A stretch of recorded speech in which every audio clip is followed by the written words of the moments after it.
அனைவருக்கும் வணக்கம் நண்பர்களே. நாம் இன்றைக்கி இந்த வீடியோ பதிவின் மூலமாக என்ன தெரிஞ்சுக்க போகிறோம் அப்படின்னா, ரிஷப ராசிக்கார நேயர்களுக்கு அடுத்து வரும் 15 நாட்கள் எப்படிப்பட்ட மாற்றம்லாம் நிகழப்போகிறது என்று பார்க்க போகிறோம். பொதுவாகவே ரிஷப ராசியில் பிறந்தவங்க மற்றவர்களை கவரும் வண்ணத்தில் அழகான தோற்றத்தில் காணப்படுவாங்க. இவர்கள் கம்பீரமான தோற்றத்தையும் நடுத்தரமான உயரத்தையும் கொண்டவர்களாகத்தான் இருப்பாங்க. மேலும் இவர்கள் இயற்கையாகவே மிகவும் சாதுவாகவும் மிகவும் அமைதியான குணத்தை கொண்டவர்களாக இருப்பாங்க. அதே போல சண்டை என்று ஒன்று வந்துவிட்டால் இவர்களை வீழ்த்துவது சற்று கடினம்தாங்க. இவர்களை நம்பி எந்த விஷயத்தை ஒப்படைத்தாலும் அதில் தனி அக்கறை செலுத்தி பொறுப்பாக இருந்து முடிப்பாங்க. ரிஷப ராசியில் பிறந்தவர்களுக்கு சுயநலமாக இருப்பது பிடிக்கவே பிடிக்காதுங்க. அப்படிப்பட்ட ரிஷப ராசிக்காரர்களுக்கு அடுத்து வரும் 15 நாட்கள் எப்படிப்பட்ட மாற்றம்லாம் நிகழப் போகிறது என்று பார்க்கலாம். இந்த பதிவானது ரிஷப ராசி அன்பர்களுக்கு ஒரு நல்ல பதிவாக இருக்கும். எனவே நீங்கள் ரிஷப ராசிக்காரர்களாக இருந்தால் மறக்காமல் எங்களுடைய சேனலை சப்ஸ்கிரைப் பண்ணுங்கள். கூட இருக்க பெல் பட்டனையும் மறக்காமல் கிளிக் பண்ணுங்கள். அப்போ தான் நாங்கள் போடுற ஒவ்வொரு பதிவும் நோட்டிஃபிகேஷன் மூலமாக உடனுக்குடன் உங்களை வந்து சென்றடையுங்க. இப்போ வாங்க வீடியோக்குள்ளே போகலாம். வீடியோக்குள்ளே போகிறதுக்கு முன்னாடி உங்களுக்கு திருச்செந்தூர் முருகனை ரொம்ப பிடிக்கும்னா திருச்செந்தூர் முருகனுக்கு அரோகரா என்னும் மந்திரத்தை மறக்காமல் 3 முறை எங்களுக்கு கமெண்ட் பண்ணுங்கள். ஸ்ரீ வாராகி அம்மன் ஜோதிட நிலையம். ஸ்ரீ வாராகி அம்மன் ஜோதிட நிலையத்தில் குடும்பத்தில் நடக்கின்ற அனைத்து விதமான பிரச்சனைகளுக்கும் உடனடி தீர்வு வழங்கப்படுதுங்க. குறிப்பாக இவர்களிடம் மாமியார் மற்றும் மருமகள் பிரச்சனை, செவ்வாய் தோஷத்தினால் பிரச்சனைகள், பண பிரச்சனைகள், மாயமந்திரம், மன அழுத்தம், உறவில் சிக்கல் போன்ற அனைத்து விதமான பிரச்சனைகளுக்கும் உடனடி தீர்வு வழங்கப்படுது. உங்களுக்கும் இது போன்ற பிரச்சனைகள் ஏதாவது இருந்தால் மறக்காமல் ஸ்க்ரீனில் தெரிகிற வாட்ஸ்அப் நம்பருக்கு தொடர்பு கொண்டு நீங்களும் பயன்பெற்றுக்கோங்க. ரிஷப ராசிக்கார நேயர்களே, மே மாதத்தின் 2வது வாரத்தில் திருக்கணித பஞ்சாங்கப்படி நவகிரகங்களின் சஞ்சாரத்தை பார்த்தால் சூரியன் மேச ராசியில் இருக்கிறாருங்க. 14ஆம் தேதி ரிஷபத்திற்கு இடம் மாற போகிறாரு. செவ்வாய் மீன ராசியில் இருக்கிறாரு. புதன் வக்ரகதியில் நிவர்த்தி அடைந்து மேச ராசியில் வந்திருக்கிறாருங்க. ரிஷபத்தில் குருவும் சஞ்சரிக்கிறாரு. சுக்கிரன் மேச ராசியில் சஞ்சரிக்கிறாரு. கும்பத்தில் சனி, மீனத்தில் ராகு, கன்னியில் கேது என கிரகங்களும் சஞ்சரிக்குது. இந்த வாரத்தில் வேறு கிரக மாற்றம் எதுவும் கிடையாது. சந்திரன் இந்த வாரம் ரிஷபம், மிதுனம், கடகம், சிம்மம் ஆகிய ராசிகள்லையும் பயணம் செய்கிறாருங்க. கன்னி, துலாம், விருச்சிகம், தனுசு ஆகிய ராசிக்காரர்களுக்கு சந்திராஷ்டமம் இருக்கிறதுனால அந்த ராசிக்காரங்க மிகவும் கவனமுடன் இருக்க வேண்டும். இந்த வாரம் கிரகங்களின் சஞ்சாரம், கூட்டணி மற்றும் பார்வைகளால் மேசம் முதல் மீனம் வரை 12 ராசிக்காரர்களுக்கும் யாருக்கு அதிர்ஷ்டம் அதிகரிக்கும், சுபவிரய செலவுகள் யாருக்கு வரும் என்பதை தொடர்ந்து இந்த பதிவின் மூலமாக தெரிஞ்சுக்கலாம். அதில் ரிஷப ராசிக்காரர்களுக்கு இந்த பதிவில் எப்படிப்பட்ட மாற்றம் நிகழப் போகிறது என்று பார்க்கலாங்க.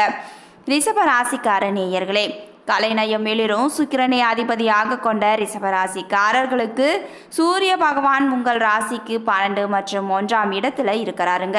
இதனால் பிள்ளைகளால் சில பிரச்சனைகளை சந்தித்து நீங்கள் மன அமைதியை இழக்கக்கூடியவர்களாக இருப்பீங்க.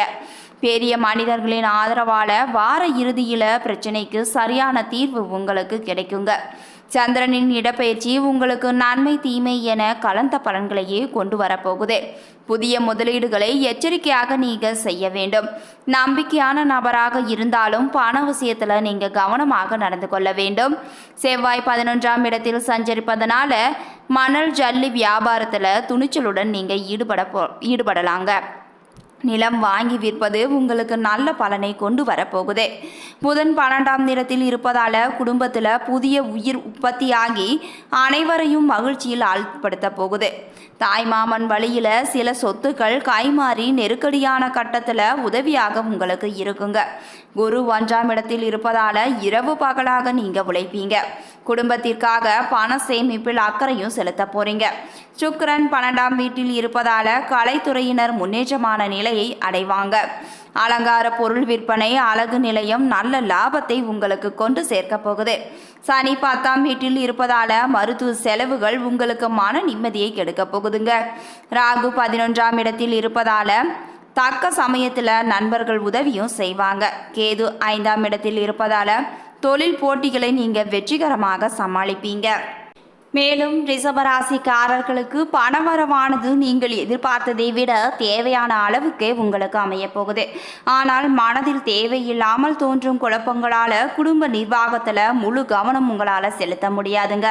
சகோதர வகையில் சில பிரச்சனைகள் ஏற்படக்கூடும் என்பதால் கொஞ்சம் அனுசரித்து செல்வது தான் உங்களுக்கு அவசியம் தேவைப்படுது. பிள்ளைகளால் தேவையற்ற செலவுகள் ஏற்பட்டு உங்களுடைய கையிருப்பை கரைக்குங்க. பயணங்களின் போது கொண்டு செல்லும் உடைமைகளை நீங்க பாதுகாப்பாக வைத்துக் கொள்ள வேண்டும். இல்லை என்றால் அந்த பொருளானது களவாடக்கூட அமைப்பு இருக்குதுங்க. அலுவலகத்தில் உங்களின் ஆலோசனைகள் உயர் அதிகாரிகளால் பாராட்டப்படும். அதன் காரணமாக சில சலுகைகள் கிடைப்பதற்கும் அதிக வாய்ப்பு உண்டு.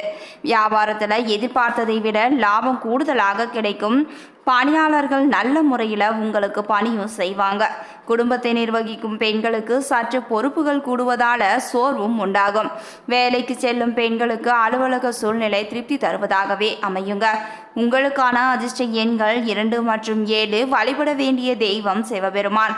பரிகாரமாக தினமும் பூஜை அறையில் தீபம் ஏற்றி கீழ்காணும் பாடலை 3 முறை சொல்லி வந்தாலே உங்கள் வாழ்க்கையில் ஏற்படுகின்ற சிக்கல்களை தீர்க்கலாங்க. மாசில் வீணையும் மாலை மதியமும் வீசு தென்றலும் வீங்கில வேணிலும் மூசு வண்டரை பொய்கையும் போன்றதே ஈசனிந்தே இணையடி நீளரே. இந்த பாடலை தினமும் 3 முறை பூஜை அறையில் சொல்லி வாருங்கள். கண்டிப்பாக உங்களுக்கு ஏற்படுகின்ற அனைத்து விதமான பிரச்சனைகளும் தீர்ந்துவிடும். ரிஷப ராசிக்கார நேயர்களே, பேச்சாற்றல் மூலமாக எப்படிப்பட்ட சிக்கலான காரியங்களையும் சுமூகமாக முடிக்கும் திறமை உடையவங்க தான் ரிஷப ராசிக்கார நேயர்கள். இந்த மாதம் பொருள் வரவை சேமிக்க வேண்டும் என்ற எண்ணம் உங்களுக்கு அடிக்கடி ஏற்படும். நண்பர்கள் மூலமாக தக்க தருணத்தில் எதிர்பார்த்த உதவியும் உங்களுக்கு கண்டிப்பாக கிடைக்கும். வெளியூர் பயணங்களால் வீண் அலைச்சலும் செலவுகளும் ஏற்பட்டு கொண்டுதான் இருக்கும். செய்தொழில மன நிம்மதியும் அதிக நன்மையும் உண்டாகும். மேலதிகாரிகளின் ஆதரவை உத்தியோகஸ்தர்கள் பெறுவாங்க. தொழில் வியாபாரத்தில் இருந்த போட்டியும் குறையும். வியாபாரம் தொடர்பான பயணங்களால் அலைச்சலும் உங்களுக்கு உண்டாகலாம். எதிர்பார்த்த பலனானது உங்களுக்கு தாமதப்பட போகுதுங்க. குடும்பத்தில் சுபகாரியமும் நடக்கலாம். சிலருக்கு குழந்தை பாக்கியமும் ஏற்பட போகுது.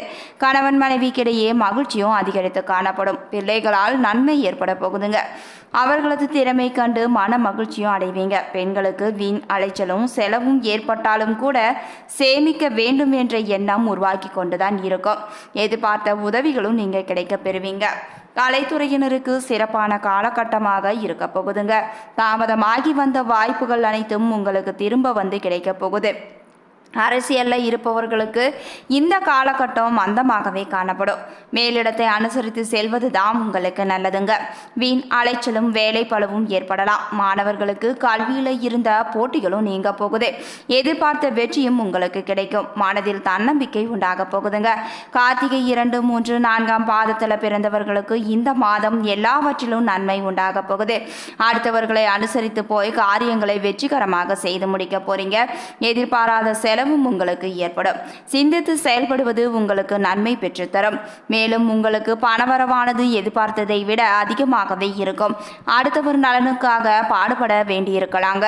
பெரியோர் உதவியும் உங்களுக்கு கிடைக்கும். காரிய தடைகள் அடிக்கடி ஏற்படலாம்.